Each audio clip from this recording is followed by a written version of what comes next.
bersama kami. Kali ini kita akan ngobrol lagi nih seputar bisnis kuliner di era pandemi. Nah, bersama saya Susan, kali ini kita akan membahas tentang cara gimana supaya bisnis itu selalu laris manis gitu, terutama bagi para pemula di dunia bisnis. Sudah hadir bersama saya Coach Ino. Halo Coach. Halo. Apa kabar? Yes, semangat selalu. Tetap sehat ya, tetap jaga jarak, protokol kesehatan jangan lupa.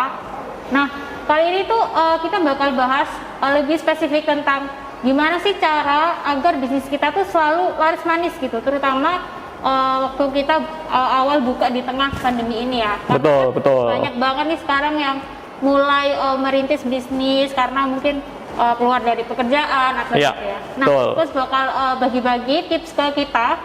Apa sih yang biasanya harus orang lakukan ketika dia mulai bisnis, terutama di era yang kayak gini sekarang?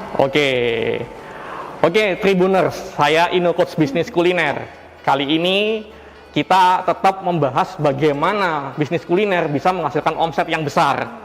Pada episode kali ini dan mungkin beberapa episode selanjutnya, kita membahas bisnis kuliner bagi pengusaha yang baru buka pada saat pandemi. Jadi tadi seperti yang dibicarakan tadi, banyak orang pada saat pandemi dia tiba-tiba membuka bisnis karena korban PHK atau mungkin juga karena gajinya dipotong tidak 100% lagi. Jadi dia membuka bisnis kuliner. Di sini kita membahas bagaimana caranya pengusaha kuliner pemula pada saat membuka di saat pandemi ini bisa rame, terus-terusan rame, bukan hanya rame sesaat saja. Seperti kayak gitu. Jadi simak ya, setelah ini kita akan membahasnya nih. Nah, apa sih Coach yang biasanya tuh harus dilakukan gitu untuk berbisnis pemula supaya orang-orang tuh kenal bisnisnya dan datang, karena kan banyak banget ya kayak kita lihat orang baru ke bisnis terus sampai ngantri banyak itu. Gimana sih caranya?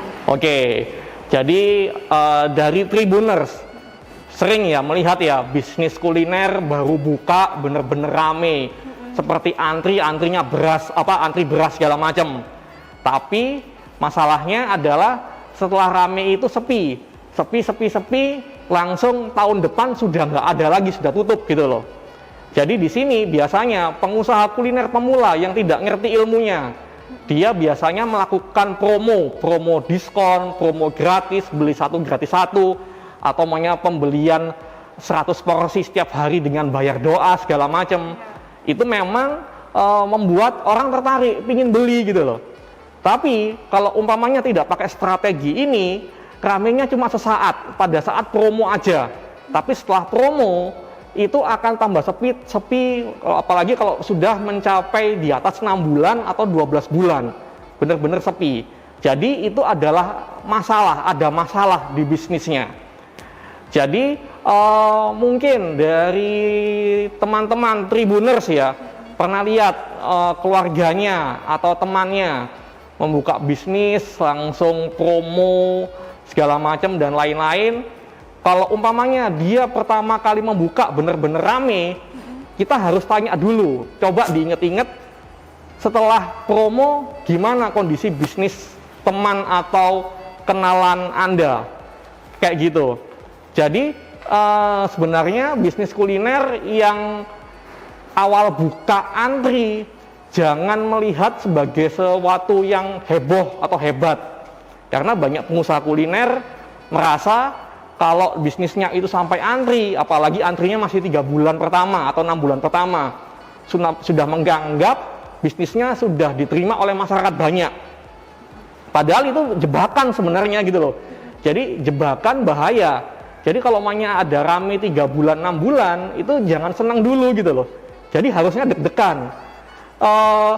Bisa ini enggak gitu loh, tetap rame enggak sampai 6 bulan ke depan atau 12 bulan ke depan gitu loh.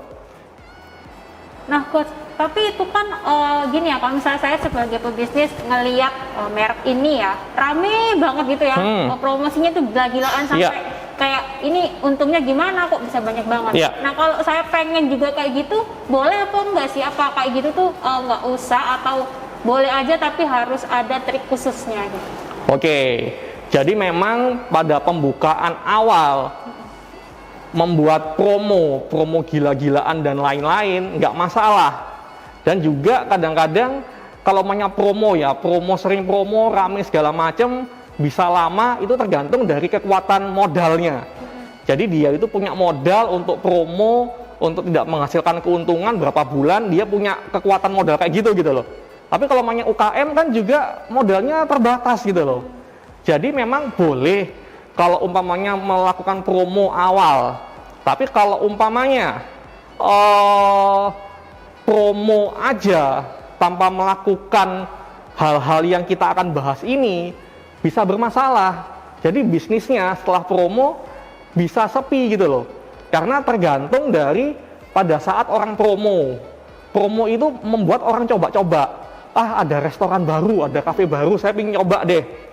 Tapi yang masalah adalah orang yang sudah mencoba itu mau nggak datang lagi. Karena kalau umpamanya kita promo gede-gedean, orang nyoba langsung nggak mau beli lagi, kita yang rugi gitu loh. Kita sudah membuang duit untuk promo, tapi tidak membuat konsumen menjadi pelanggan yang mau membeli lagi gitu loh. Jadi ini gitu loh, harus tahu, harus diperhatikan dulu. Bener-bener bisa nggak pengusaha ini kalau melakukan promo, konsumen mau kembali beli apa enggak? Karena kalau maunya tidak membeli, jadi ada masalah di bisnisnya, kayak gitu. Nah, berarti intinya adalah gimana caranya pebisnis pemula ini mencari konsumen yang loyal gitu ya, yang jadi langganan dia secara tetap gitu ya, Coach ya. Nah, gimana sih caranya membuat hal itu terjadi?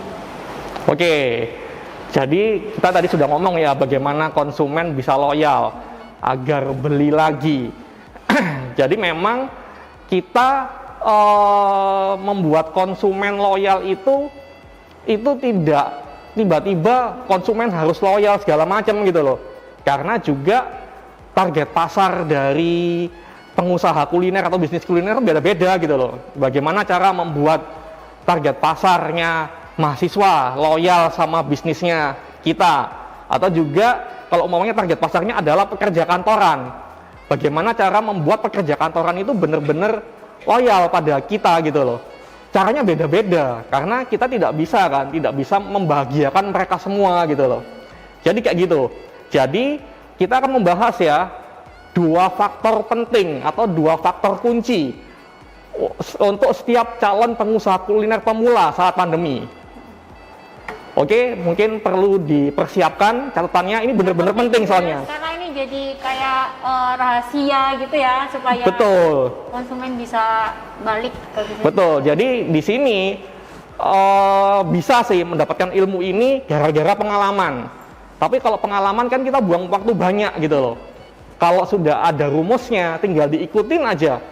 Insya Allah bisnis kuliner bisa ini gitu loh, bisa berkembang pesat, banyak pelanggan yang setia.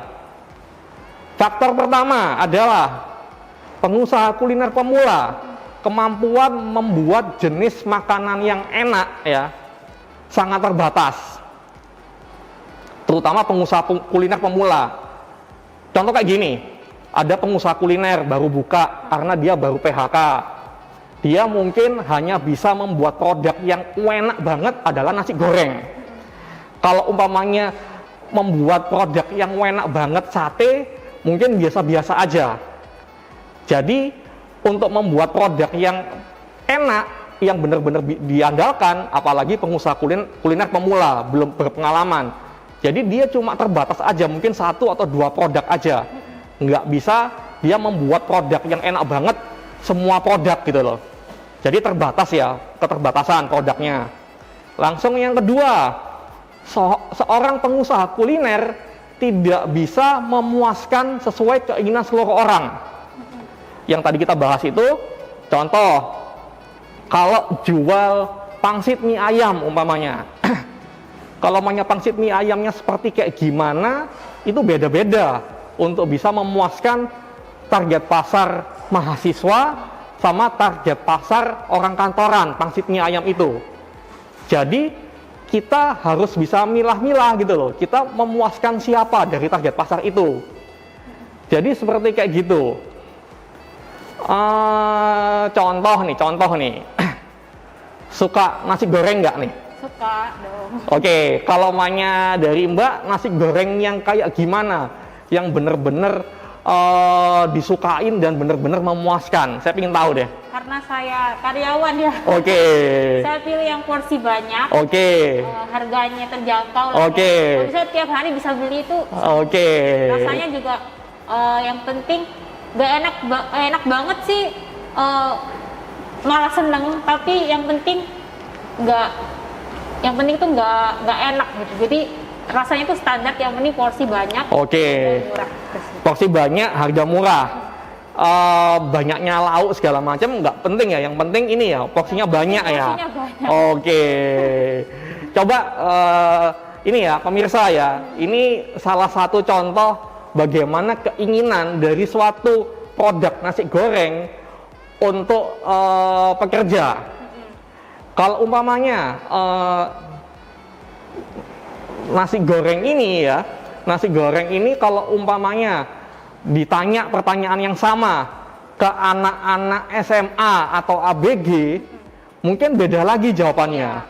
Mungkin jawabannya jawabannya kayak gini coach. Kalau anak SMA ditanya, mungkin jawabannya harus yang nasi gorengnya kekinian. Yang bisa difoto. Bisa difoto. Dan juga mungkin yang ini variannya banyak, jadi nggak bosenin. Harga mungkin nggak terlalu bermasalah kalau anak SMA. Karena biasanya kalau anak SMA kan belanjanya kan dibayarin orang tuanya gitu loh. Jadi itu contoh teman-teman pengusaha kuliner ya.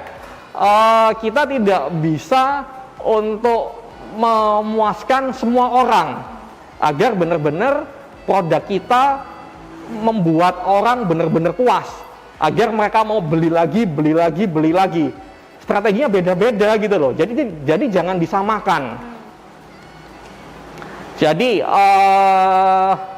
biasanya ya kita harus tahu gitu loh, apa keinginan target pasar kita. Contohnya tadi nasi goreng. Kalau maunya kita menjualnya adalah pangsit mie ayam, atau kita menjual mungkin ayam geprek atau bebek goreng dan segala macam. Bebek goreng kalau umpamanya jualan di mahasiswa, bebek gorengnya mungkin kecil-kecil tapi nasinya banyak, sambelnya banyak dan murah. Kalau maunya kita jual bebek goreng ke keluarga yang sudah punya anak, apalagi kalau maunya anak-anaknya sudah besar-besar, mungkin butuhnya bebek goreng yang bebeknya gede-gede gitu loh. Nasinya sedikit gak masalah, juga sambelnya bener-bener nendang. Jadi itu bedanya. Anda sebagai pengusaha kuliner ya harus benar-benar paham Anda harus melakukan seperti apa agar meskipun pada saat pembukaan bisnis kuliner Anda pakai promo, orang sekali nyoba akhirnya dia mau beli lagi karena produknya sesuai dengan yang dia inginkan gitu loh, kayak gitu. Jadi saya memberikan rumus ya. Jadi sebelum membuka bisnis kuliner, Anda ya, kalau umpamanya Anda sekarang mau buka bisnis kuliner atau mungkin baru buka bisnis kuliner, harus memperhatikan dua hal ini. Jadi rumusnya adalah 2W, 2W gitu loh. Bukan WW loh ya, bukan WW gombel gitu loh. Jadi 2W ini adalah memperhatikan adalah what dan who. What itu adalah produk yang Anda jual. Who itu adalah target pasar yang Anda bidik agar mereka benar-benar menjadi pelanggan Anda. Jadi maksudnya kayak gimana coach gitu loh. Jadi kayak gini, what sama who ya, produk yang Anda jual dengan target pasar yang dibidik harus punya hubungan yang erat.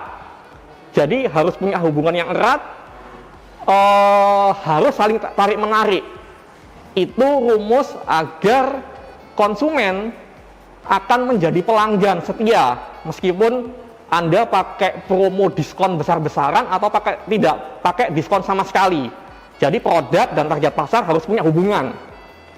Contohnya ya, kita membahas hubungannya kayak gimana.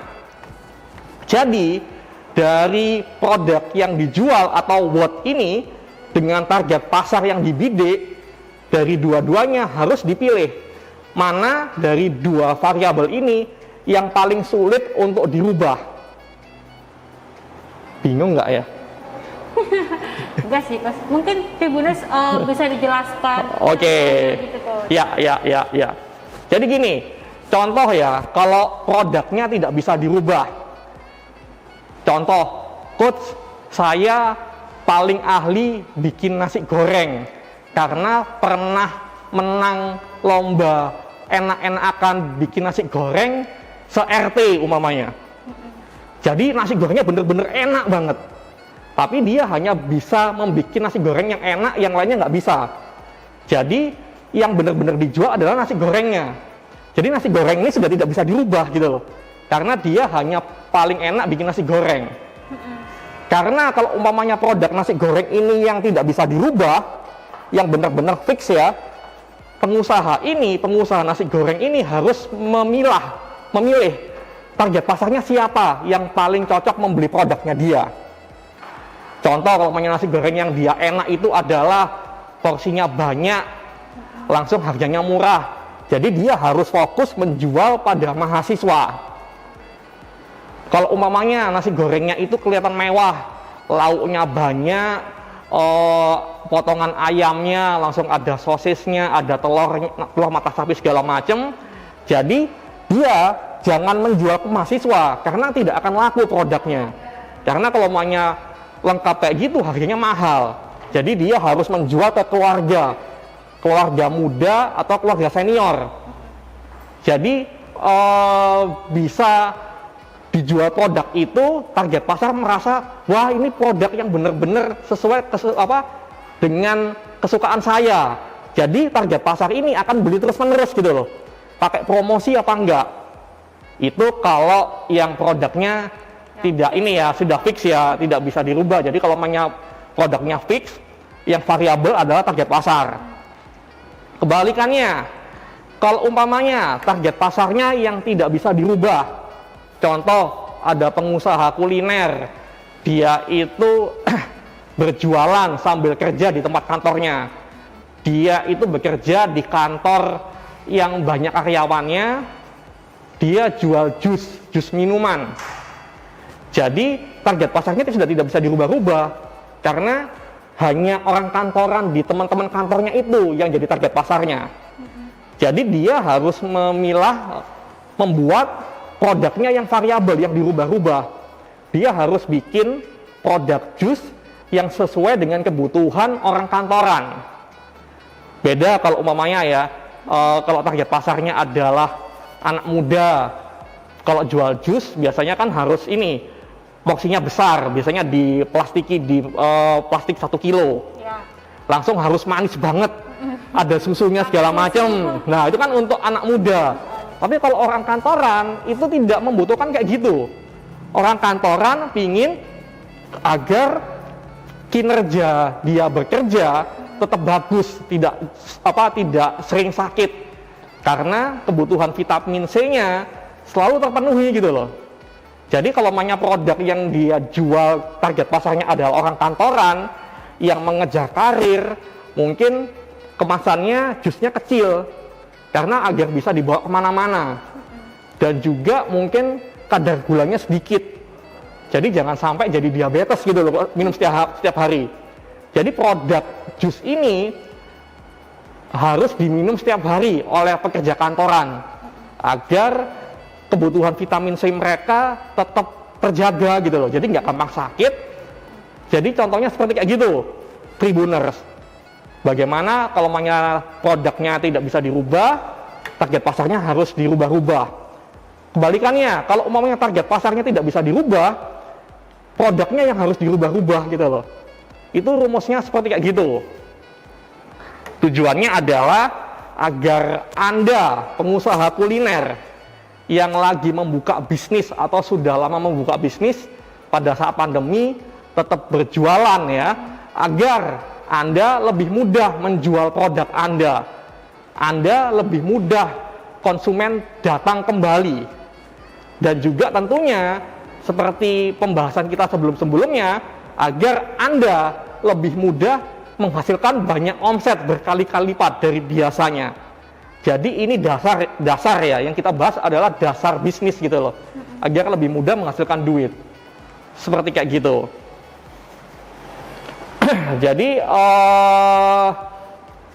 kita memang harus ada tantangan gitu loh. Bagaimana merubah produk sesuai dengan target pasar, atau juga merubah target pasar yang sesuai dengan produk kita. Jadi cara ini bila Anda lakukan, bisa meminimalkan melakukan promo sering-sering. Karena kalau maunya kita sering melakukan promo, kan kita juga ini keuntungan menipis gitu loh. Karena mengeluarkan budget lagi. Iya betul, apalagi kalau maunya sampai ini menyewa endorse ini food vlogger yang lumayan sekali syuting jutaan gitu loh, lalu lumayan juga gitu loh. Jadi dengan cara kayak gini, Anda tidak harus sering melakukan promo, tapi bisnis kuliner Anda bisa selalu rame, seperti kayak gitu. Nah gitu Tribuners, jadi ada dua kunci ya tadi, 2 W, Yes. what dan who, itu penting untuk bagi pemula tuh biar fokus gitu ya, biar fokus dan nggak gampang ke trigger sama bisnis ini, karena kita udah punya tujuan sendiri gitu. Yes.